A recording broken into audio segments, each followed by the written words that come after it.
tudo bom? Tem vezes que a gente consegue fazer coisas que dão um enorme prazer.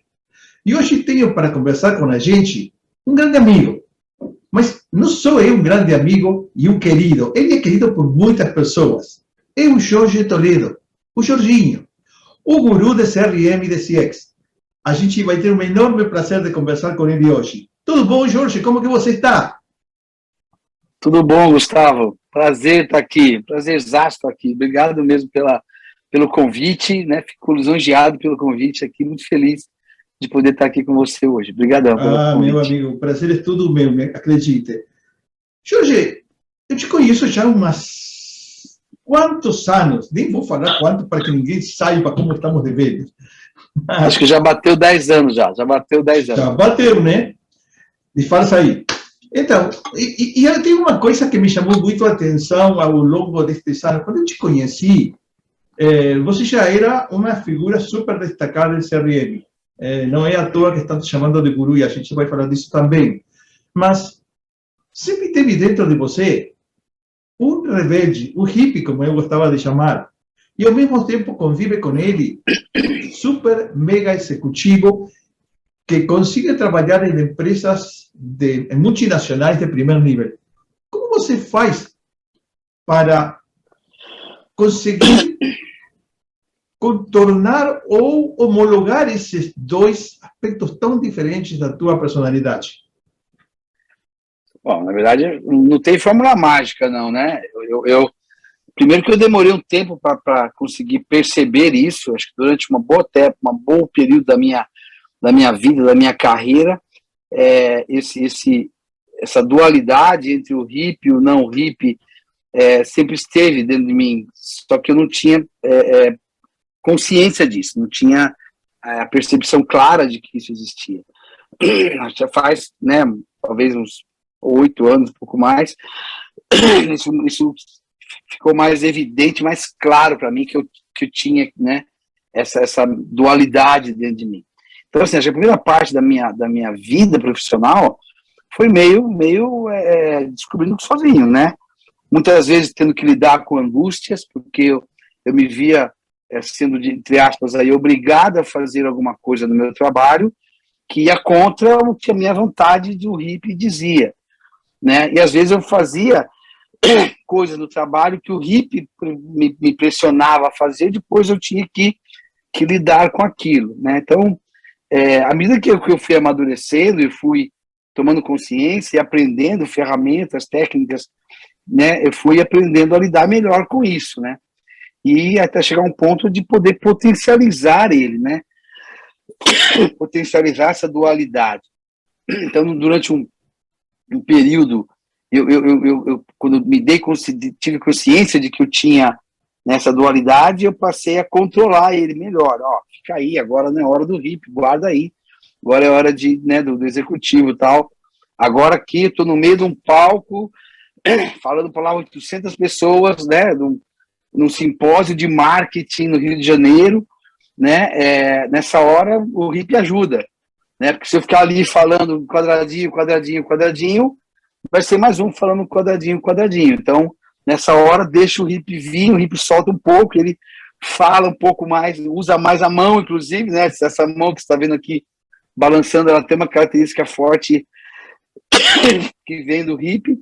Então, eu acho que, à medida que eu fui aprendendo a lidar melhor com ele, a trabalhar melhor ele foi me ajudando, Então, tem hora, na hora que eu estou sentado na frente de um funcionário, por exemplo, né, um colaborador, eu tenho que, né, eu estou no momento buscando algum tipo de uma conexão um pouco mais sólida, um pouco mais substancial, né, o hippie conversa melhor, o hippie nessa hora conversa melhor com o funcionário. Agora, na hora que eu estou sentado com esse mesmo funcionário, tentando cobrar dele o forecast, como é que está a previsão de venda, como é que está o andamento desse negócio, nessa hora, guardo um pouco o hippie na gaveta e vamos sacar o executivo, né? Então, tendo consciência de que existe essa dualidade, eu pude estudar ele, aprender um pouquinho mais com ele, depois aprender a explorar ele de uma maneira mais controlada, né? Porque isso O hippie tem muitas coisas boas, tem frescura, tem...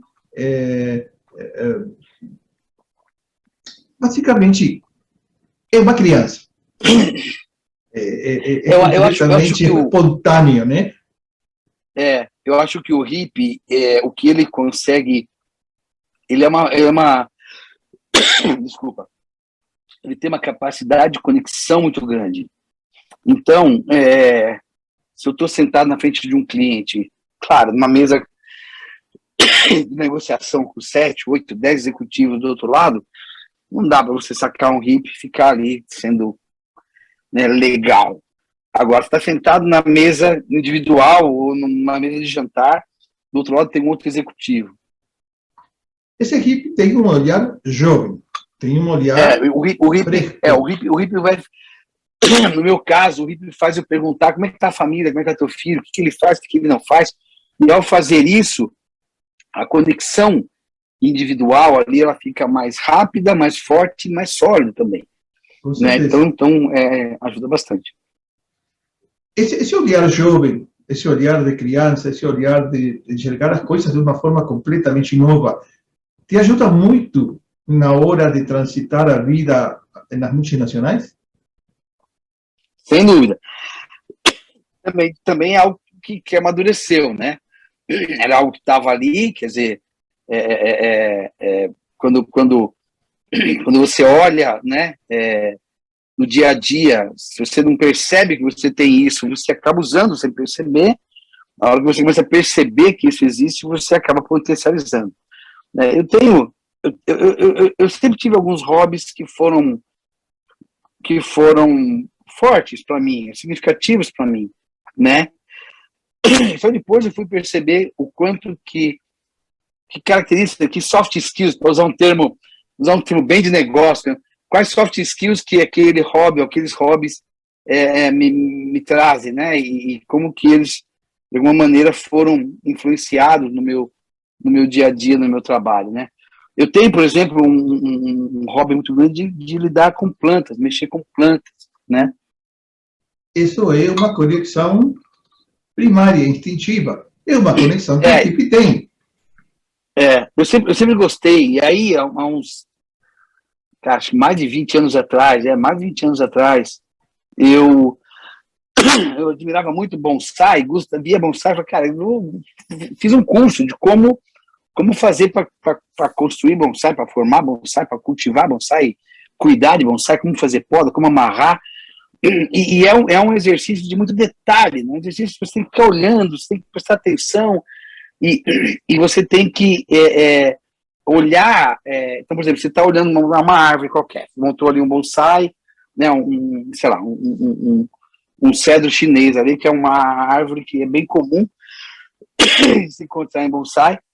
Quando você está olhando para ela e você vê um broto surgindo num determinado lugar, você tem que olhar, querer perceber, esse broto aqui, ele está dentro do desenho que eu quero, dentro do formato que eu quero.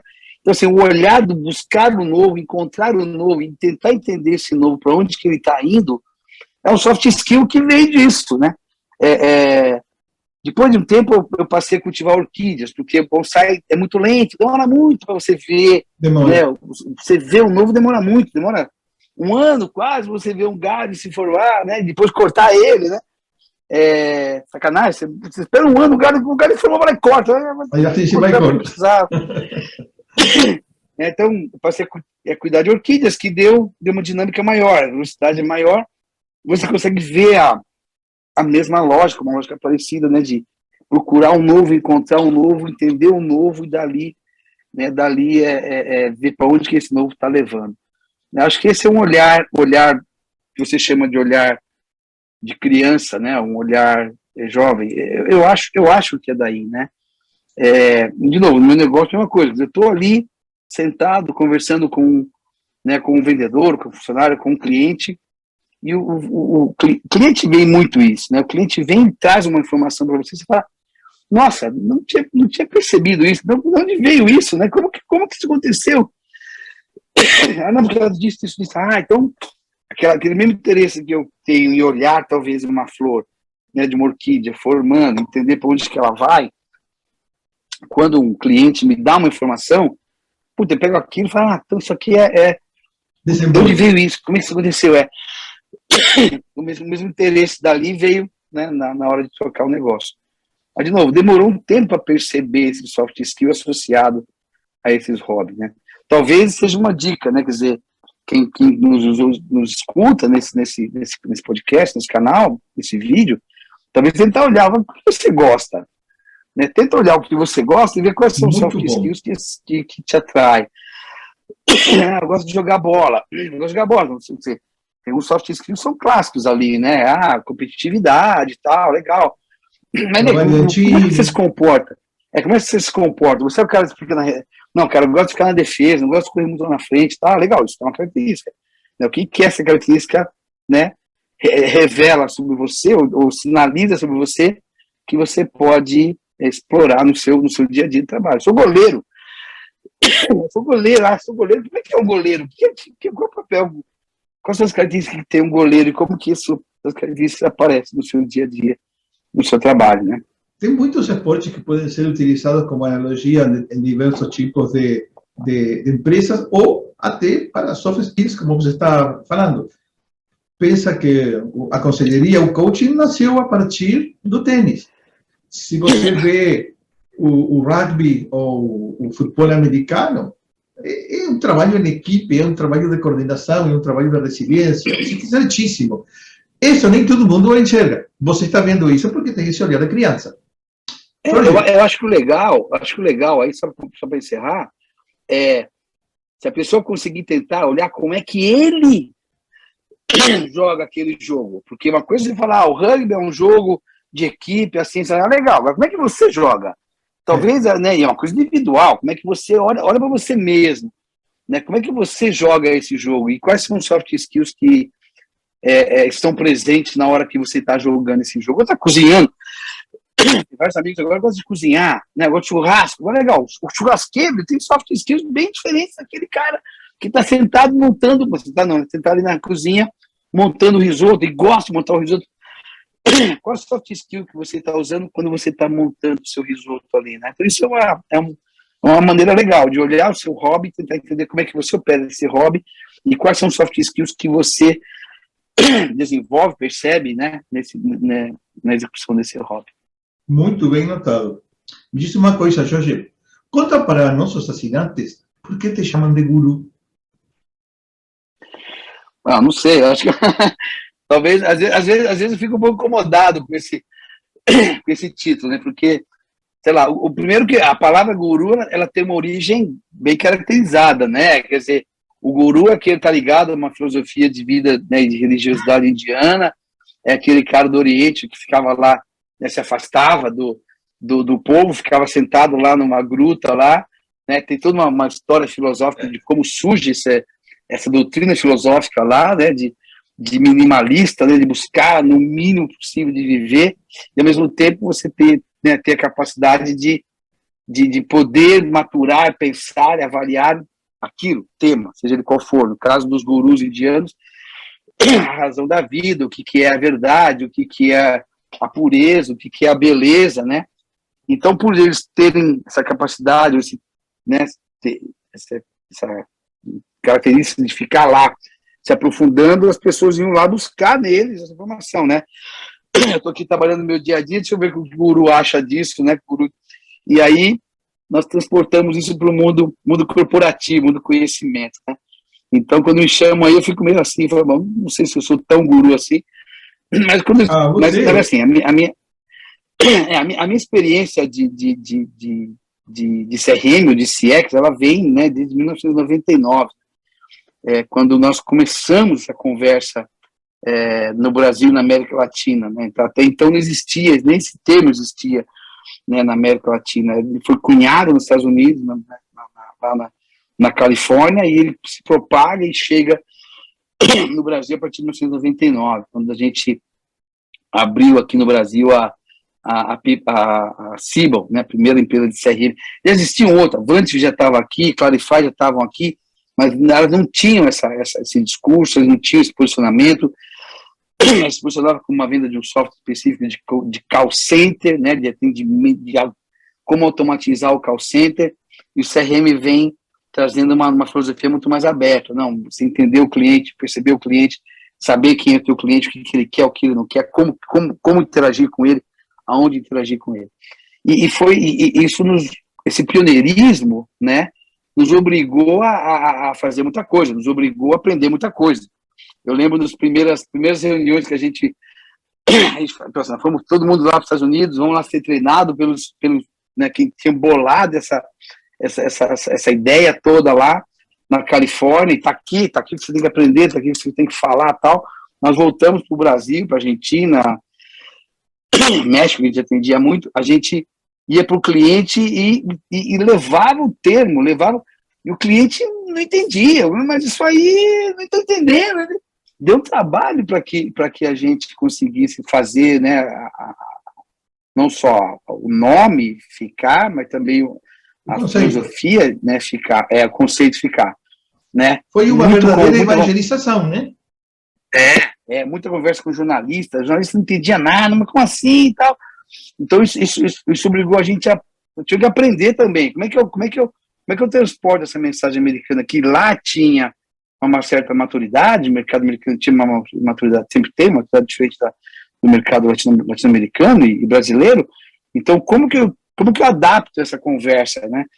Como que eu adapto essa conversa para o Brasil? Como eu adapto essa conversa para um banco no Brasil? Eu lembro que a gente foi num grande banco, não posso falar o nome aqui, que foi num grande banco, chegamos lá, tudo que a gente falava, o cara falava, você já tem. Pode falar o nome que quiser, não tem problema.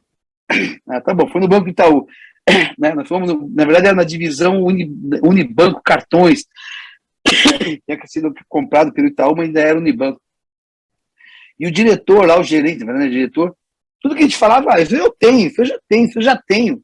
Né, e no final nós saímos de lá e não sabíamos se aquilo era bom ou ruim, se nós íamos vender alguma coisa ou não. Né, mas a gente percebeu que trazer aquela informação, né, americana para cá requeria um ajuste forte. Nos obrigou a estudar muito, né? Então, chegou lá, tá bom, deixa eu lá, voltamos lá no Itaú, no Unibanco Cartões, falei, escuta, quando você fala que tem isso aqui, como é que é isso? Aí o cara explica, então nós tínhamos que aprender o que o brasileiro falava e fazia, o que nós estávamos falando e propondo, e fazer esse merge, né? Então foi um período de muito intenso de conhecimento. Isso combinou também com uma peça importante da história do Brasil, que foi quando teve a privatização das telcos, né? As telecomunicações, a privatização aconteceu um pouquinho antes, e nesse período, né, de 1999, princípio de 2000, todas as telcos os leilões já tinham acontecido, mas elas tinham que colocar no ar, pelo menos 3 grandes sistemas: o sistema de billing, né, poder fazer faturamento, o sistema de gestão financeira interno deles e o sistema de CRM, que era o núcleo de toda a telco. Né? E como quem comprou, as principais empresas que compraram as primeiras telcos no Brasil foram americanas e europeias, né? Poucas, só tinha a Telemark, que era brasileira, a Telefônica, AT&T, então eles já vieram assim, tem que colocar o CRM no ar dessa maneira. Então isso acelerou muito o amadurecimento desse conceito. E eu,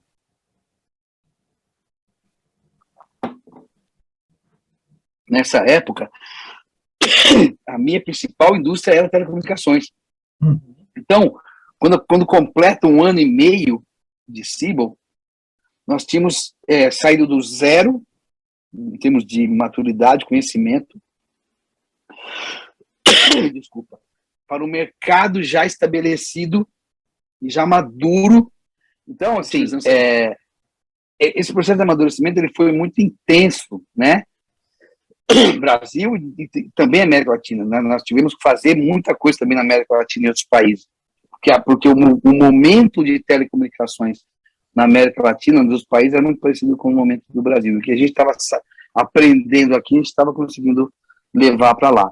Então, esse pioneirismo com o momento específico do Brasil, especialmente telecomunicações, me ajudou a acelerar muito, né? E depois disso, só que naquela época o CRM ele tinha a fronteira dele estava fortemente delimitada por por atendimento a clientes, serviços e vendas. É grande, mas estava delimitado. E aí eu tive a oportunidade em seguida, né, numa outra experiência de trabalho, entrar para a área de marketing, ou seja, nos softwares, no braço marketing do CRM. E aí isso abriu um novo horizonte para mim. Também foi a primeira empresa que vendia software de gestão de marketing, campanha, na América Latina. Eu tive a chance de ser o primeiro funcionário deles aqui na América Latina, e a gente também foi um pioneiro nisso aí, que me permitiu, de novo, ter que estudar, aprender muita coisa. Como é que você conversa com um diretor de marketing de um varejista, de uma telco? Tivemos que aprender tudo, ninguém sabia nada daquilo, né? Então, fomos fazer aula de marketing para poder entender. Só que a aula de marketing que tinha naquela época não era aula de marketing do que estava vindo, era marketing velho, televisão, propaganda, comunicação. Então, dá para usar aquilo também, tinha que construir muita coisa do zero. Então, esse pioneirismo associado com momentos específicos do mercado me ajudou muito a aprender muito, né? E a posição que eu trabalhei sempre foi ligado a vendas, né? Pré-venda, ou no momento venda mesmo. Você é o ponta de lança, você é obrigado a estar aprendendo e fazendo. Então, acho que por isso que as pessoas gostam de me procurar para perguntar sobre, né, sobre temas, assuntos, né? Como é que eu vejo né, o movimento de e-commerce no Brasil, né, com as empresas grandes indo para um lado, as empresas pequenas para o outro, a comoditização dos canais de comunicação, dos canais de interação, a digitalização forte, a omnicanalidade, quer dizer, são tudo temas que vieram, né, com pioneirismo, que por vários motivos eu sempre tive na ponta. Eu fui pegando isso, aprendendo e lidando com isso de maneira muito, muito, muito intensa. Então, talvez isso tenha ajudado para formar esse mito aí de que eu sou um guru, né? Você é um guru e foi um pioneiro, sem dúvida. Aliás, gostaria também de falar sobre um pouco sobre a tua trajetória, Jorge, porque quase ninguém ignora quem você é, mas sempre tem pessoas novas que estão aqui assistindo este vídeo sem ter muita ideia de quais são os grandes personagens que estão passando toda a sua experiência. Por exemplo, você começou em empresas talvez um pouquinho menores, mas como foi que você chegou a Oracle? Como foi que depois você foi da SAP e hoje você está comandando a operação América Latina de pré-vendas da Zendesk? Conta um pouquinho sobre a tua trajetória, Jorge, por favor. Primeiro tem dois grandes capítulos, né? Tem um capítulo que é antes de entrar na primeira empresa multinacional e a minha trajetória depois da primeira empresa multinacional. Uhum. Eu me formei em matemática, né? Sou matemático de formação,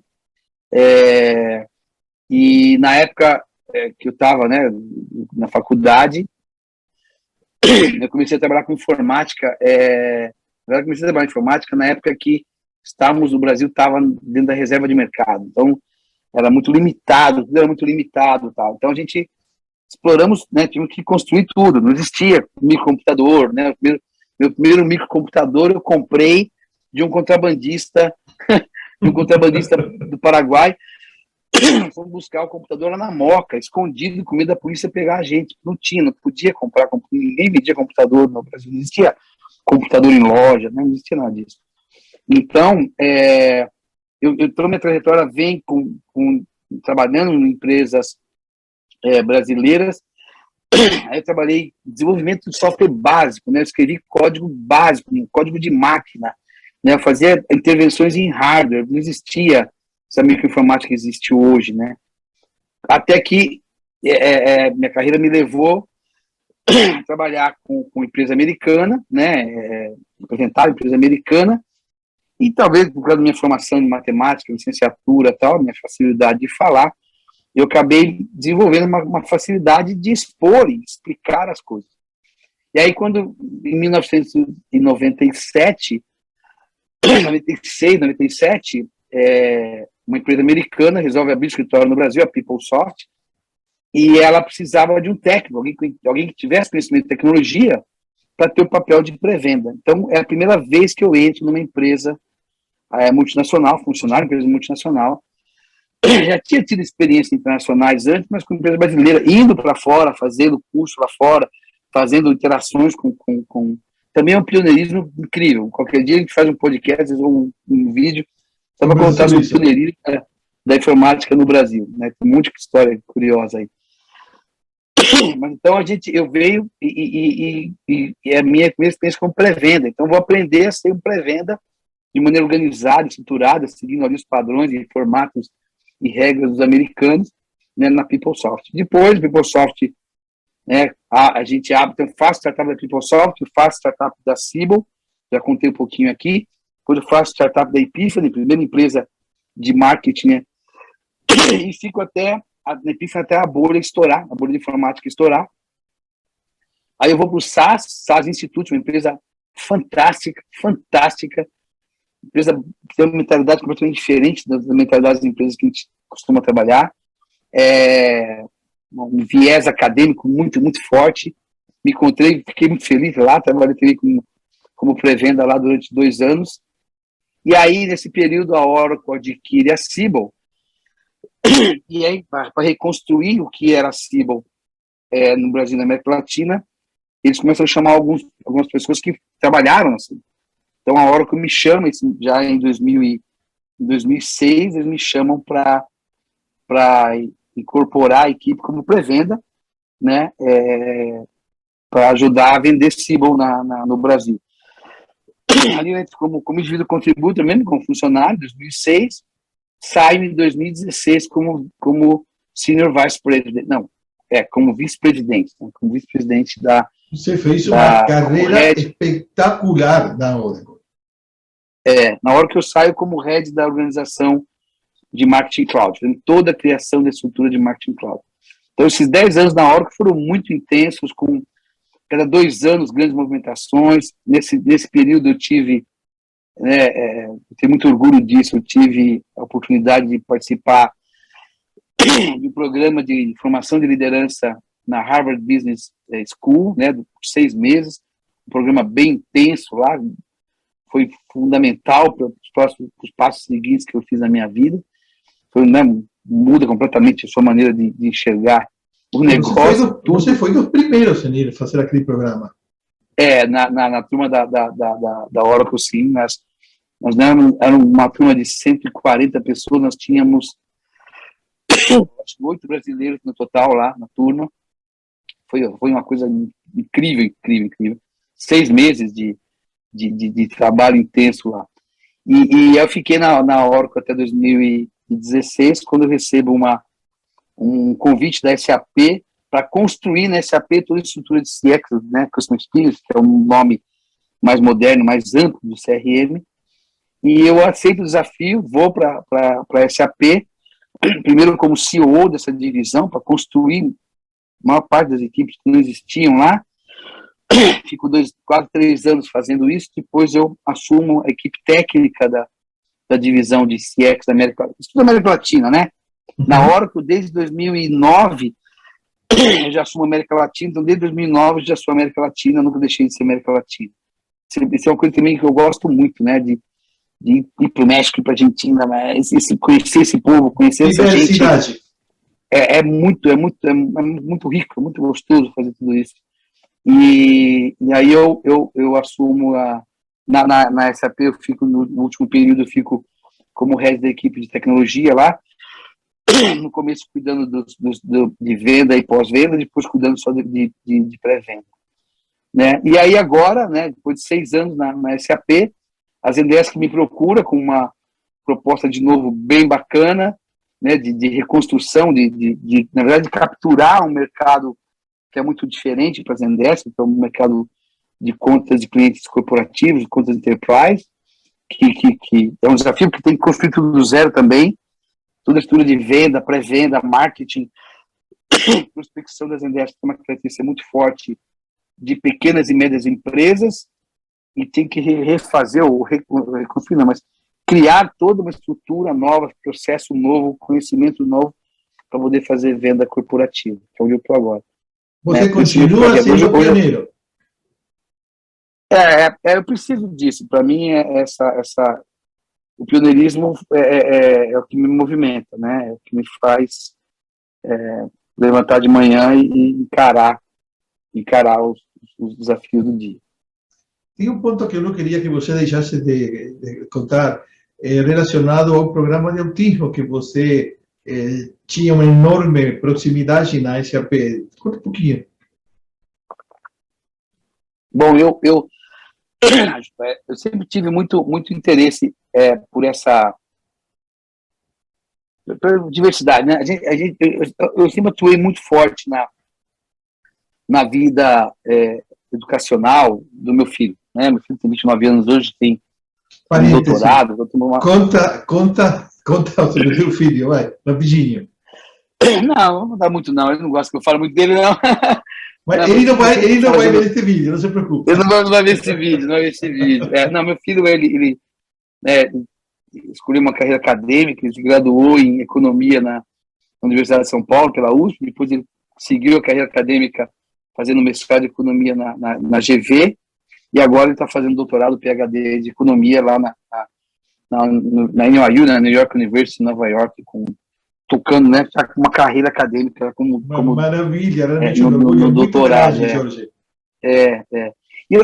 Então, assim, eu sempre acompanhei muito a vida educacional dele, por prazer, porque minha formação, minha mulher é pedagoga, então sempre foi a educação em casa sempre foi um assunto corriqueiro, muito forte. Então, e para nós, essa história da diversidade era uma coisa sempre que fazia parte, né?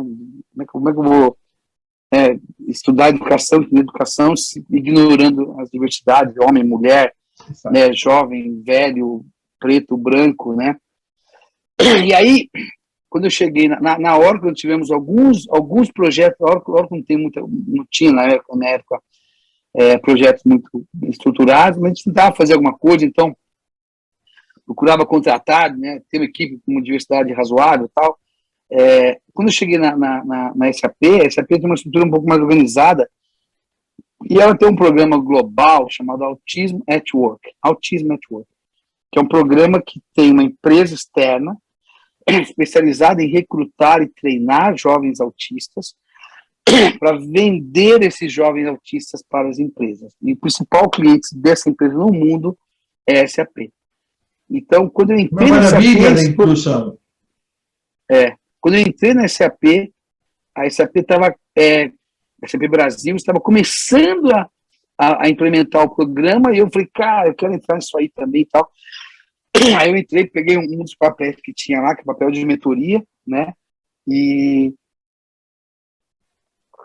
junto com a equipe de RH, junto com a equipe dessa empresa que treina, fomos aprender como é que trazer para dentro de uma empresa jovens, meninos e meninas, né? Autistas, como fazer para trabalhar com eles ali, né? E eu fiquei 6 anos na Oracle, liderando essa área de mentoria. Então, toda sexta-feira, toda sexta-feira eu tinha 2 horas, né, 1 hora com cada jovem. Eu atendia 4 jovens paralelos, então a cada 15 dias eu conversava com um deles, toda sexta-feira eu tinha, então eu sentava lá, discutia sobre dificuldades que eles estavam tendo, o que estavam fazendo. Né, o chefe lá falou isso, eu não entendi. É uma metáfora, para eles metáfora é sempre um desafio. Então, assim, é um processo muito rico, muito forte.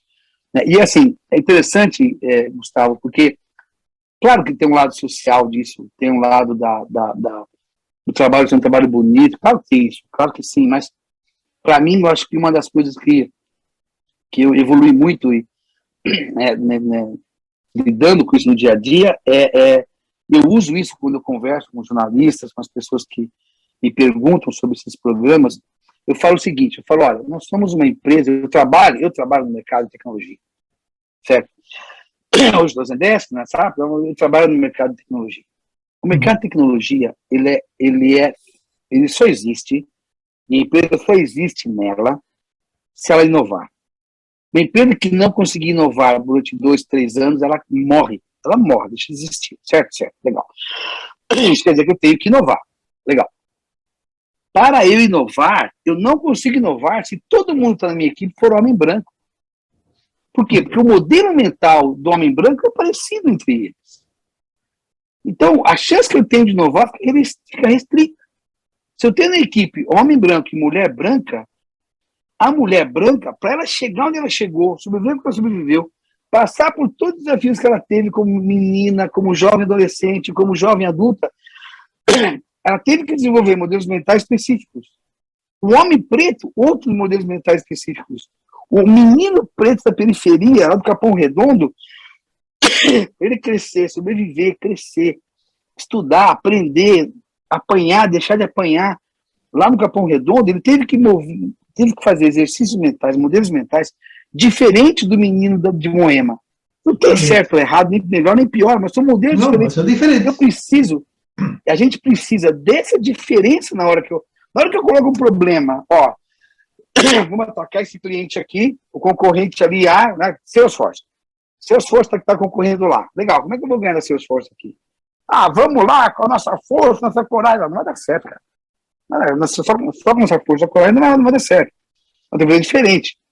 Se eu tenho na minha mesa ali uma mulher, uma menina preta, um rapaz da periferia, um rapaz de Moema, um rapaz que estudou na USP, o outro que fez o NIP, as ideias que vão vir ali são totalmente diferentes. Claro que eles têm que se sentir confiantes, têm que sentir que estão num ambiente seguro. Então, assim, a diversidade, ela é o combustível básico para a inovação e para o mundo de TI, né, mundo de tecnologia. Então, para mim, isso não é uma questão de só social. Estou falando de uma definição, de uma implementação de uma estratégia de negócio. É isso que eu faço quando eu falo de diversidade. Eu faço diversidade. Você está falando, basicamente, da semente da inovação. Caramba, não é pouca coisa. Agora, os autistas, em particular, a gente chama de diversidade neurológica, né? Você para pensar, tem várias diversidades, né? Existem várias diferenças neurológicas que requerem e trazem características neurológicas diferentes, né? O autismo é uma delas, né? O autismo você aprende um monte de coisa, né? Que é um espectro, na verdade, né? Que vai desde um autismo de alto desempenho até um autismo de alta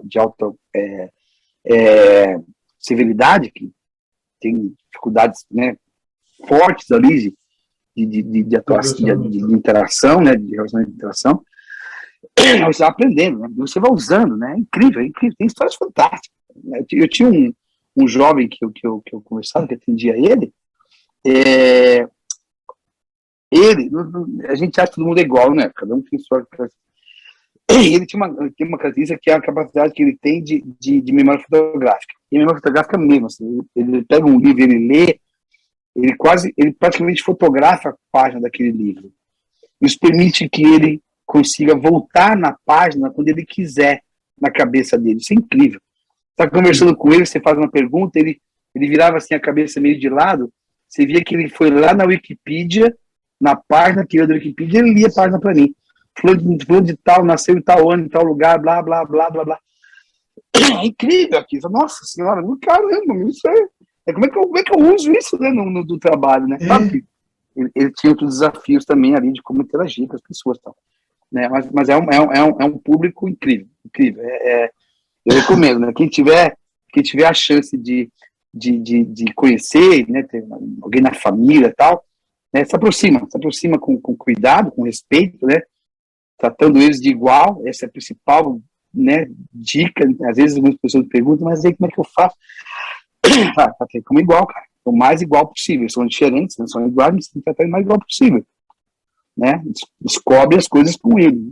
Alguns você pode tocar, outros você não pode tocar, né? Pergunta para ele. Então, tem uma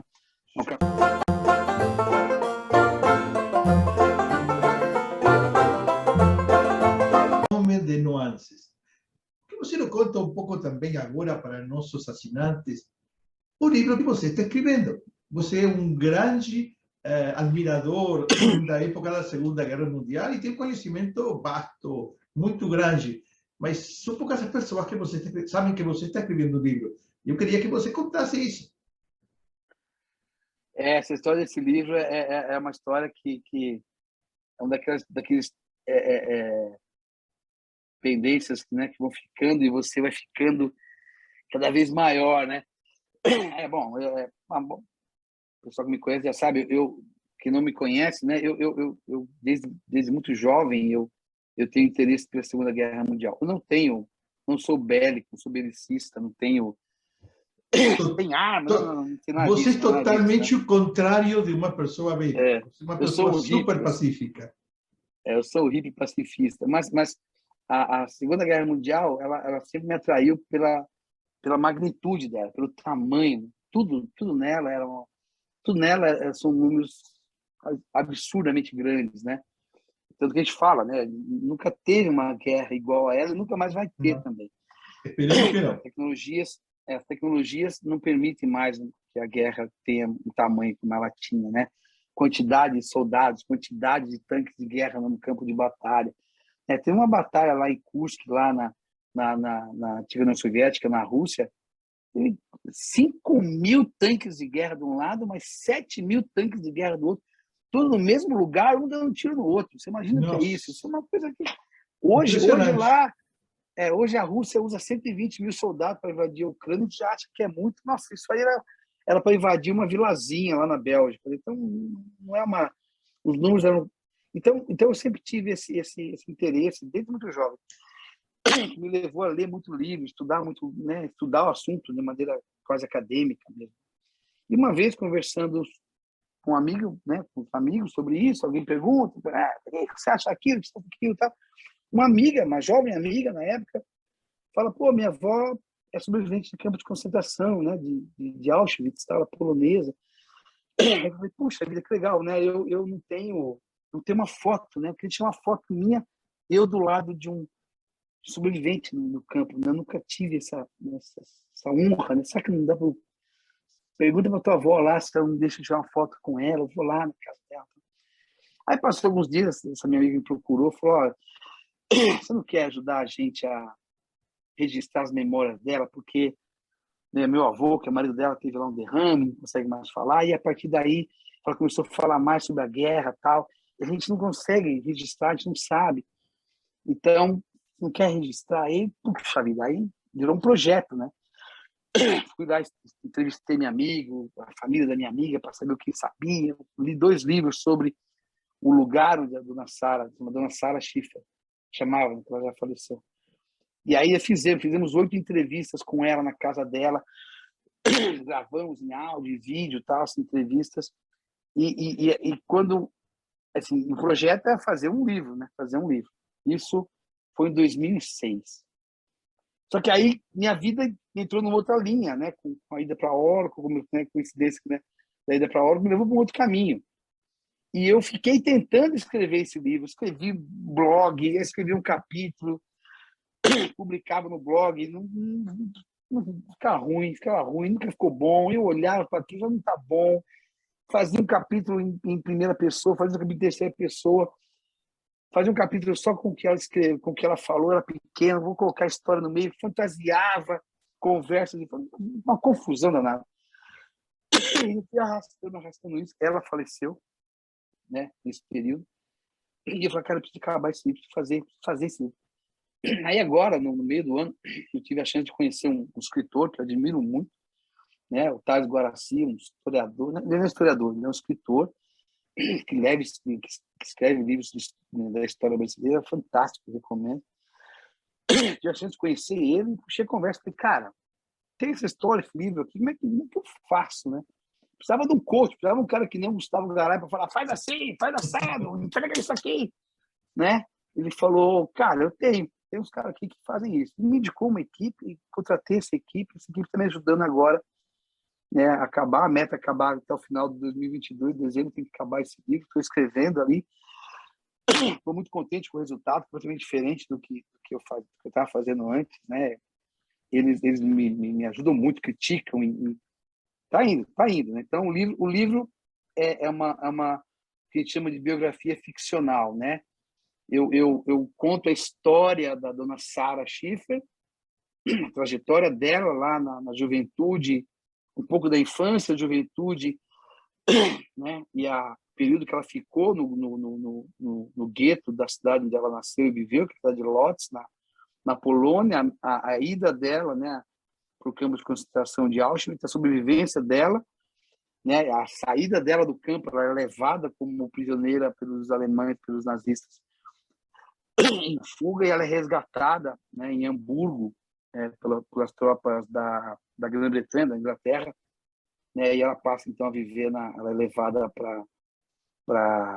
pela Cruz Vermelha Internacional para a Suécia, onde ela recupera a vida dela, tal, e de lá ela reencontra o marido dela, inclusive, lá, e daí eles vêm para o Brasil para construir a vida deles Meu Deus, que história!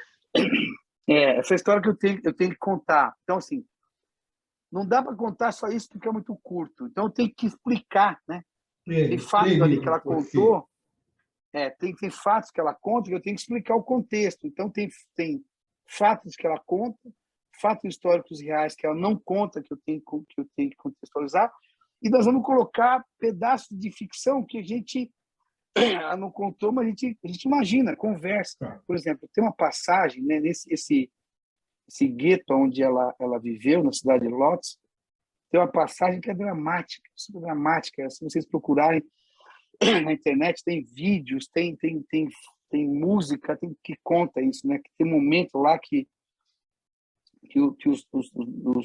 os nazistas estão pressionando ali as autoridades judaicas, porque quem administrava o gueto eram os próprios judeus, e eles pressionando para entregar, né, prisioneiros para poder ser mandados para o extermínio, e os caras conseguiam segurar, porque eles produziam roupa, não sei o quê, até que chegou uma hora que eles falaram, tá bom, então você tem que me entregar todas as crianças abaixo de 10 anos e todos os idosos acima de 65 anos.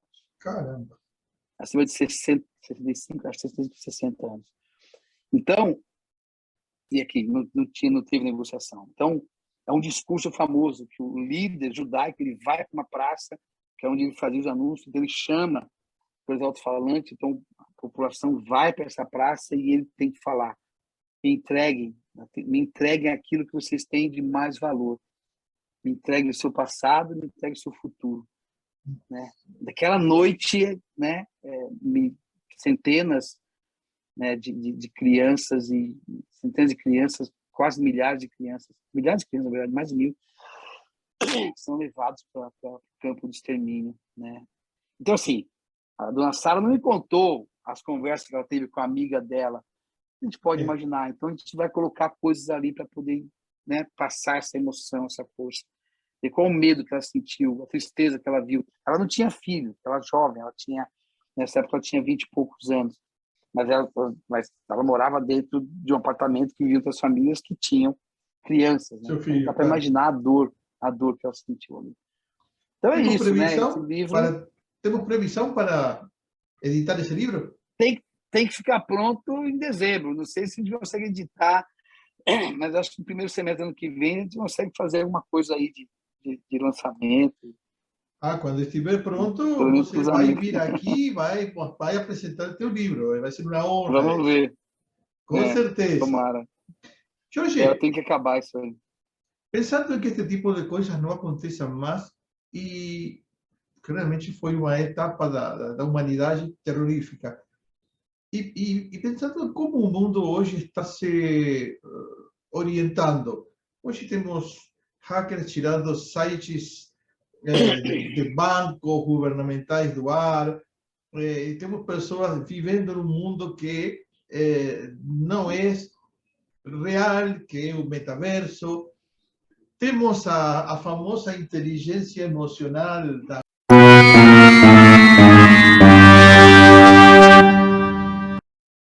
Google, a LAMDA, que están queriendo desconectar ella porque ela está pedindo ser protegida, e até o Blake Lemoine buscou um advogado para essa inteligência artificial para evitar que seja desconectada,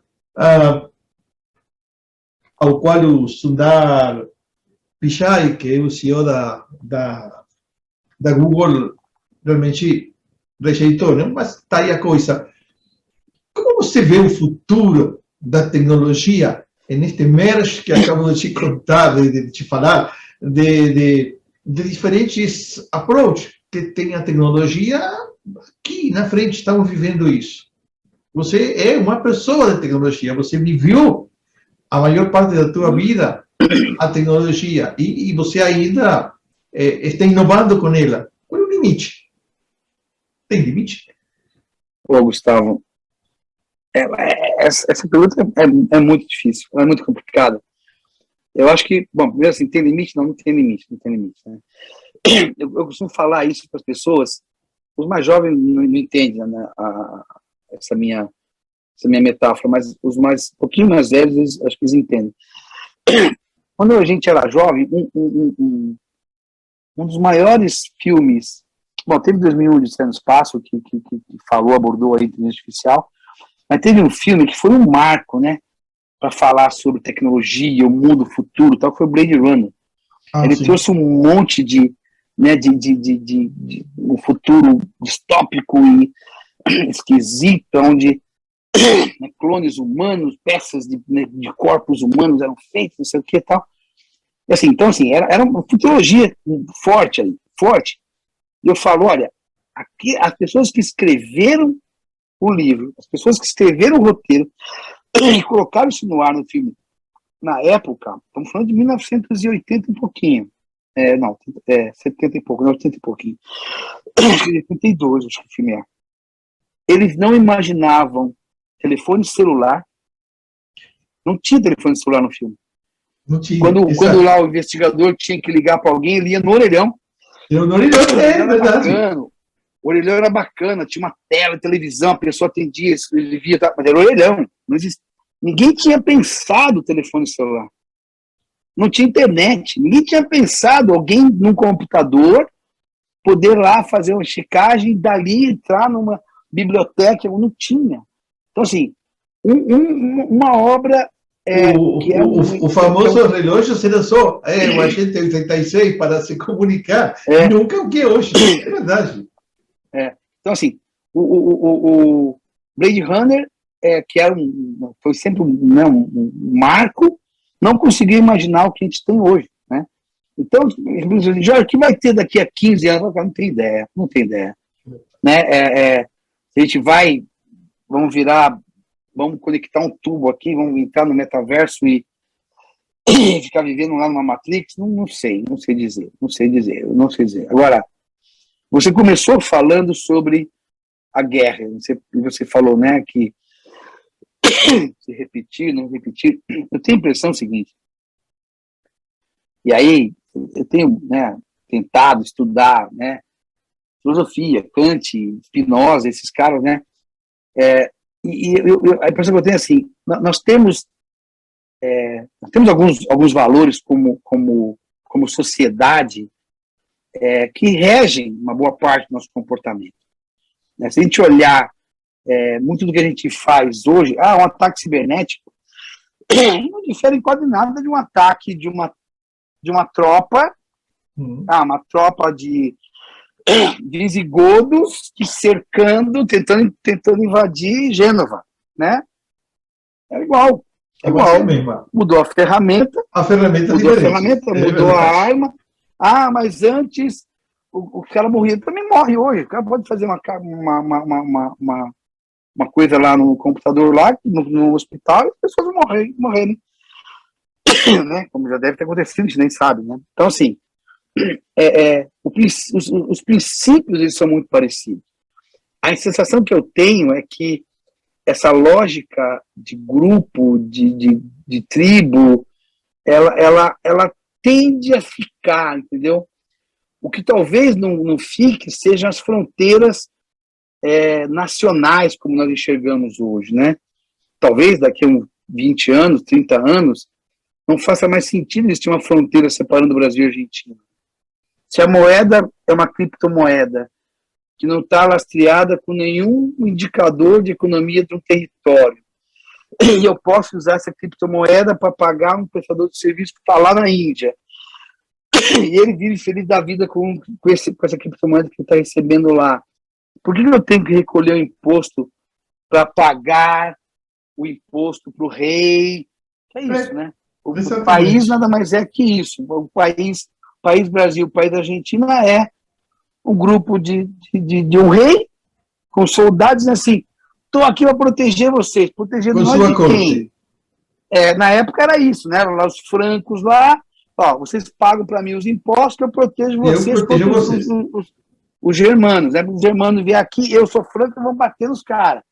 Eu protejo vocês, mas como eu tenho que ficar protegendo aqui, você tem que pagar imposto para mim, não tem condição de fazer comida. Então, você produz comida aí, dá comida para mim, paga imposto para mim, que eu vou proteger vocês. Essa lógica faz sentido? Você vê, os governos são isso, né? Quando você vê um governo nacionalista, somos do Brasil, somos da Argentina, somos da Alemanha, somos quem, cara pálida? Né? Estou fazendo software para empresa lá da Califórnia para poder vender lá no Paraguai para rodar no hardware que foi feito na China. E que fronteira é essa que você está querendo cobrar de mim? Né? Que segurança é essa que está querendo cobrar de mim? Então, talvez as fronteiras nacionais elas fiquem mais porosas, né? A União Europeia já é um exemplo disso.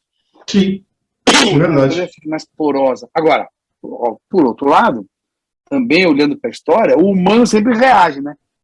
Porque tem ali um grupo nacional socialista, bandeira brasileira, bandeira, somos nazistas. Você vê o neonazismo crescendo, o neofascismo crescendo, né? Surgindo movimento de extrema direita, extrema esquerda, extrema direita surgindo. Então assim, não dá para prever. Eu acho que eu não me arrisco a prever, não. Mas eu acho que o humano vai continuar sendo... O desenvolvimento tecnológico tem sido impressionante, só que aparentemente o desenvolvimento moral do ser humano não acompanha. É como você muito bem falou, ainda ficamos na época dos clãs. A ética sempre vai ser um desafio. Eu acho assim, acho que talvez talvez tenha um fator tecnológico que ele pode fazer um salto grande. Porque assim, quando o mundo vinha de um jeito até alguém inventar o transistor, na hora que ele inventa o transistor, ele dá uma instalada. Que é o computador quântico, né? Na hora que o computador quântico realmente se materializar, aí nós vamos ter um novo conjunto de paradigmas. Por exemplo, hoje, né, essa questão da inteligência artificial do Google, né? A discussão de é ou não é, está fortemente baseada num bias, né? Quer dizer, você consegue fazer testes rápidos ali e perceber, ou pelo menos fortalecer uma teoria que aquela pessoa, daquela máquina ali não tem consciência, ela tá olhando uma quantidade de dados ali e está respondendo baseado naquela combinação de dados, palavras e frases. Agora, quando você fala de um computador quântico, que a capacidade computacional vai ser levada num patamar que a gente não consegue nem imaginar direito, não consegue imaginar, né? Aí talvez sim, talvez tenha a capacidade de nascer um ser cibernético, né, com uma consciência cibernética, porque a capacidade de processamento desse computador quântico a gente nem sabe qual é. Não sabemos, não tem ideia. Né? A gente tem modelos matemáticos que tentam projetar essa capacidade. Mas não dá para comparar, porque você faz megaflop de um lado e outra lógica do outro. Não é flop, não é megaflop. Então, é difícil você conseguir imaginar qual é a capacidade de processamento de uma máquina quântica. Então, talvez seja isso. Talvez a máquina quântica seja o próximo grande passo, né? Eu tenho mais medo da máquina quântica do que desejo de vê-la materializada. Matrix seria um exemplo? Matrix seria o primeiro exemplo, rapidinho, fácil. Para mim, imaginar uma capacidade computacional, sei lá, elevado à 10ª potência do que nós temos hoje, é levar a capacidade de controle do humano num limite, entendeu? Eu não sei, eu tenho a impressão que a gente não conseguiria lidar com isso, não. Eu tenho muito mais medo da computação quântica, do computador quântico, do que da inteligência artificial que a gente tem hoje. Porque a inteligência artificial que nós temos hoje, ela está baseada na ferramenta. Sei lá, talvez, fazer um paralelo da história lá, nós estamos vivendo no momento da Era do Bronze. Foi boa, a Era do Bronze gerou civilizações inteiras, né? O Império Assírio construiu cidades incríveis, fantásticas, 2000 anos antes de Cristo, né? Com bronze, sem ferro, né? Quando vem o ferro e vem o aço, isso tudo é levado a uma potência absurda.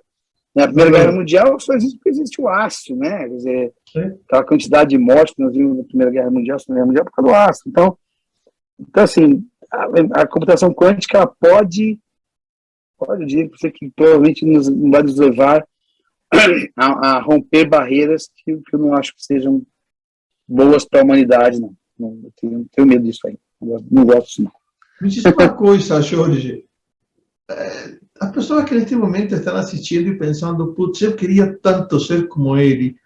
Como foi que ele fez? Como foi que ele desenvolveu essa capacidade? Se eu preciso ser matemático, pô, eu estudei, sei lá, contabilidade. Eu queria muito ser como ele, entrar na área de TI, conhecer e poder trabalhar em uma área inovadora, que é uma área de futuro. O que você diria para esse pessoal? Como você os ajudaria? Como você os orientaria? Essa é uma pergunta realmente comum, né, principalmente com pais de amigos, né, que estão chegando a uma certa idade. Puxa aí, né? Meu filho está falando de tecnologia e tal, por onde ele vai, né? E assim, o que eu costumo dizer é o seguinte: o sucesso, na minha opinião, ele está na capacidade de estar que chamam de crista da onda, né? Você tem que estar na onda que vai vir. Você tem que estar trabalhando, estudando e aprendendo a onda que vai vir. Se alguém for estudar agora, eu vou estudar, vou entrar em informática, agora eu vou estudar, então, como fazer aplicativo mobile, eu vou aprender a linguagem lá do Google, eu vou aprender como usa a ferramenta da Amazon, a AWS. Legal, é bom. Mas você está fazendo o mesmo que todo mundo está fazendo, né? Então, assim, quando você ficar pronto, você vai para o mercado trabalhar, você vai encontrar lá um mercado já estabelecido, com um monte de gente lá, né? Você vai ser mais um competindo ali, né? Então, o grande desafio é saber o que é que está vindo, né? O que é que eu tenho que estudar, né? Por exemplo, inteligência artificial, por exemplo. Quem há 5 anos atrás, 8 anos atrás, seria o ideal, mas 5 anos atrás. Quem há 5 anos atrás falou assim: peraí, deixa eu parar, deixa eu estudar isso, deixa eu ver como é que é o modelo matemático, o que é o modelo matemático, como é que é o modelo de deep learning, como é que ele funciona, né? O cara que estudou isso há 5 anos atrás, hoje, ele está surfando. Ele é pago, e muito bem pago, porque ele tem o conhecimento de algo que vale muito e pouca gente está ali. Claro que o cara que fez isso já está fazendo outra coisa também. Ele já está ganhando dinheiro do artificial, mas já está aprendendo a nova, né? Então, assim, eu acho que a principal recomendação é de buscar como é que está o novo. Mas Jorge, onde eu acho esse novo? Você vai achar esse novo com os velhos, cara. É incrível isso. É incrível. Você vai achar o novo com o velho. Né? Quer dizer, alguém pergunta para mim hoje, eu tenho um monte de dica para dar. Cara, estuda isso, estuda aquilo. Né? E assim, a internet, ela abriu um horizonte que na nossa época não existia. Não. Hoje, qualquer jovem de 18, 19 anos, ele faz aula de inteligência artificial do MIT, sentado na sala dele, na casa dele, ele faz aula, faz prova e pega um certificado. Certificado de inteligência artificial, Deep Learning no MIT. Nós nem sonhávamos com nada disso, né? Pelo amor de Deus. Então, assim, temos do que aprender, tem que buscar aprender as coisas mais novas. Tá? Essa é a primeira, uma dica mais mais objetiva. A dica é mais objetiva. Agora tem uma dica um pouco menos objetiva, né? Que é o seguinte: quase todas as pessoas que eu conheço que de alguma maneira conseguiram avançar na área de TI, né? Na área de tecnologia, conseguiram avançar, as que conseguiram avançar forte, bem, consistente, de maneira continuada, são pessoas que têm uma característica de curiosidade muito forte. Curiosidade, né? De olhar uma coisa e falar, não estou entendendo, o que é isso aqui? Entendi que é isso aqui, eu tenho que entender mais, né? Eu tenho que entender mais, porque eu sou curioso, eu tenho que entender mais. E eu tenho uma teoria de que a curiosidade, ela é igual arte, vai. 10% é talento, 90% é força bruta, né? Curiosidade também, eu acho assim, você treina a curiosidade, você exercita a curiosidade, né? Não é possível que alguém fale uma coisa para você fala assim, bom, é assim mesmo, é assim mesmo. Pô, tudo bem, né? Se o cara falar lá para você, as mitocôndrias, não sei o que, só tudo bem, mitocôndria não tem nenhum interesse. O grupo de filosofia da escola de Frankfurt, na década de 1920, tá bom, filosofia, não. Algum assunto tem que chamar atenção. Algum tem que interessar. Eu me interesso por videogame. Cara, como é que funciona esse negócio? Como é que funciona esse mercado? Como é que esse cara ganha dinheiro? E que mercado? Como é que é feito? Como é que é feito? Como é que uma empresa cria um videogame? Como é que ela faz um game novo? Que profissionais estão lá? Tem roteirista, tem escritor, tem jornalista, tem designer, tem artista plástico. Como é que fez isso? Exercita a sua curiosidade, busca profundidade. Que é uma questão que as pessoas estão fazendo muito, né? Ser curiosos. A grande maioria não faz. A grande maioria está ali, aprende aquilo ali, acha que aprender aquilo ali já é o suficiente. Na hora que quiser aprender, o outro passou 4 anos, e o curioso estava do lado dele, já está fazendo outra coisa, já está em outro lugar, já pensou faz tempo. Né? Então, assim, a curiosidade, exercitar a curiosidade, se obrigar a ser curioso, é igual ler. Eu tenho amigos que falam assim, né? Adultos já, não consigo ler. Você não leu a vida inteira que ele lê agora? Não vai rolar, cara. Tem que exercitar isso, tem que começar ali. Né? Você tirar uma biblioteca desse tamanho, tem que começar, e vai 1, vai 2, vai 3, você está lendo 2 livros por mês. É mais que um hábito, você cria musculatura. Você cria musculatura. E a curiosidade é a mesma coisa. Se você não for curioso, não treinar a sua curiosidade, você não sai do lugar. Tem que treinar a curiosidade, porque a curiosidade é um motor forte para você buscar o novo, e buscar o novo você se destaca. Né? Esta é a mensagem para os jovens. Mas hoje eu queria fazer uma coisa bem diferente, porque você sabe que nos últimos tempos eu venho encontrando muitos executivos fora do mercado.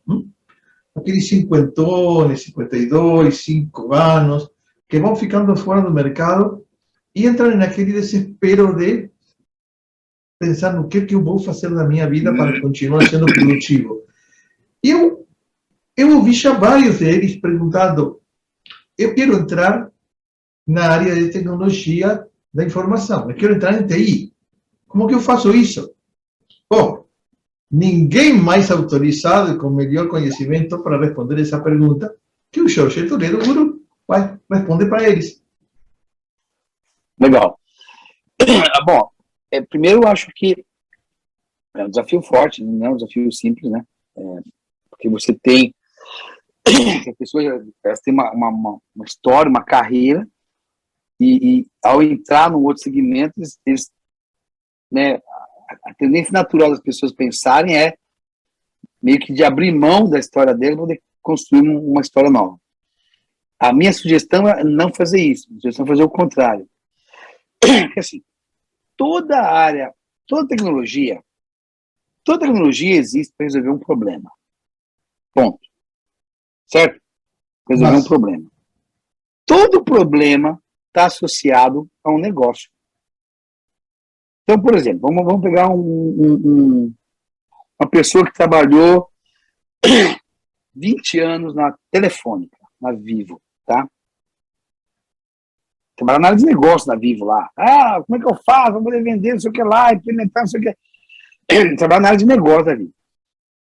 Ele fala, pô, eu quero ir para TI. Do outro lado do balcão, tem um monte de empresa de TI que precisa vender software para Vivo, precisa vender serviço para Vivo, precisa implementar projetos de tecnologias na Vivo. Tá bom?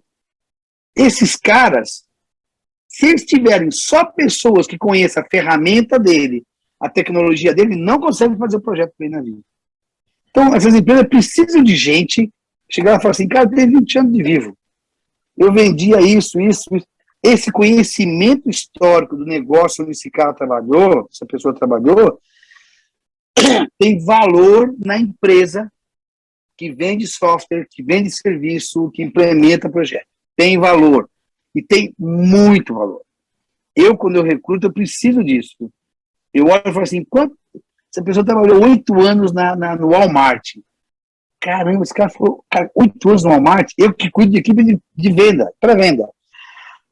Vou contratar essa pessoa, porque eu vou colocar essa pessoa na frente do executivo de marketing do Walmart, os caras vão conversar, do Carrefour, os caras vão conversar de igual para igual, eu não vou nem entender o que eles estão falando, inclusive, porque eles têm um conhecimento que só eles têm. Né? Então, assim, o desafio é o seguinte, o desafio a minha sugestão, a minha recomendação é buscar as empresas de TI, empresas de venda de tecnologia, empresas de serviço, tem uma infinidade de empresas de serviço, tá? E levar o teu conhecimento, falar, eu conheço essa indústria, tá? Lá você pode trabalhar como consultor para ajudar a equipe interna, você pode trabalhar como vendedor para poder vender o software para os clientes, porque você vai chegar no cliente, chegar lá falando igual para eles. Você pode trabalhar no pós-venda, vendemos o cliente lá, o cliente agora tem que fazer o cliente usar aquele negócio e ser feliz com o produto. Esse cara conhece tudo que acontece lá dentro. Vem um cara falando, pô, tô com um problema, eu sabia que isso, por causa disso. Não é porque ele conhece a ferramenta, porque ele conhece o problema do cliente, porque ele trabalhou 20 anos lá. Tá? Então, assim, esse conhecimento que você tem do negócio, ele vale muito para as empresas de tecnologia. No diz respeito à consultoria, venda e pré-venda e no pós-venda, especialmente o que nós chamamos hoje de Customer Success. Tá? Você procura a vaga de Customer Success, tem um monte de vaga de Customer Success. Tá? Procura essas vagas, se candidata, bota lá um currículo, né, seu LinkedIn apontando para esse tipo de conhecimento. Olha como é que é o LinkedIn das pessoas que já são Customer Success, que você vai ficar atraente para esses caras, porque o que você sabe do negócio tem muito valor para a indústria. Você vai, quer dizer, eu ia falar uma coisa forte aqui agora, não vai tentar aprender uma linguagem. Se você quiser fazer isso, pode, mas a chance é baixa. Você vai aprender uma linguagem do Google, ficar um ano lá sai lá do Google, certificado do Google. O Google é com um monte de moleque com 21 anos que está devorando o Google já faz tempo. Né? Então, assim, aquilo que você tinha de mais valor, você jogou fora para se igualar a um cara onde você não consegue se igualar. Não vai conseguir concorrer, competir. Exatamente. Usa o seu valor, que é o conhecimento que você tem na sua história, no negócio onde você trabalhava. Jorge, beleza? Você realmente deve ter, neste momento, ajudando muitas pessoas. E esse segmento de executivos que passaram por uma longa vida profissional e que hoje se encontram completamente perdidos, né? Vai ficar extremadamente agradecido contigo. Jorge, vamos a repetir, porque temos muitos temas que é impossível abordar em uma primeira entrevista. Vamos repetir esta entrevista em breve e vamos conversar de um monte de coisas que ficaram aí no tinteiro guardadas. Guardadas no tinteiro, isso é coisa muito bela. Que ficaram no arquivo guardado, melhor. Jorge, eu te agradeço enormemente pela entrevista, te agradeço muito por tua sinceridade, tua franqueza, tua forma tão amena, tão amiga, tão meiga de falar, que é excepcional. Muito obrigado mesmo. Sempre um prazer. Espero que o pessoal goste do nosso vídeo, nossa mensagem. Um abraço a todos aí. Nos vemos na próxima. Obrigado.